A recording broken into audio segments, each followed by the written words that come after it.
If Canva is showing a 500 error, don't worry. In this video, I'll walk you through a few quick fixes you can try right away to get Canva working again. This is usually caused by a temporary server issue, a connection problem, or cached browser data.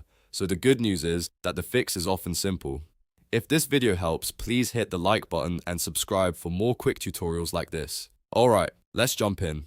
First, open Canva and refresh the page. Sometimes a 500 error is just a temporary loading issue, and a simple refresh is all it takes to bring everything back. If that doesn't work, wait 1 to 2 minutes and try again. In many cases, the problem is on Canva's side, so giving it a short pause can help while their servers recover. Next, check your internet connection. A weak or unstable connection can make Canva fail to load properly and trigger an error message.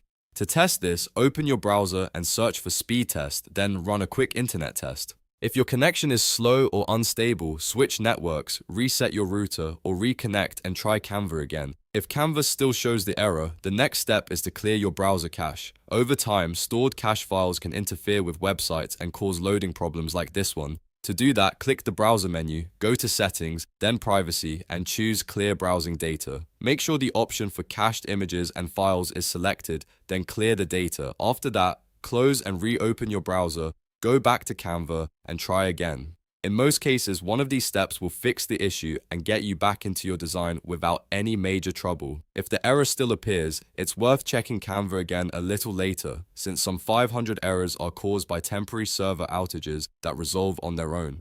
So to quickly recap, refresh Canva, wait a minute or two, test your internet speed, and clear your browser cache. These simple steps solve the problem for most users. If this video helped, don't forget to like, subscribe, and turn on notifications for more easy fix tutorials. Thanks for watching, and I'll see you in the next one.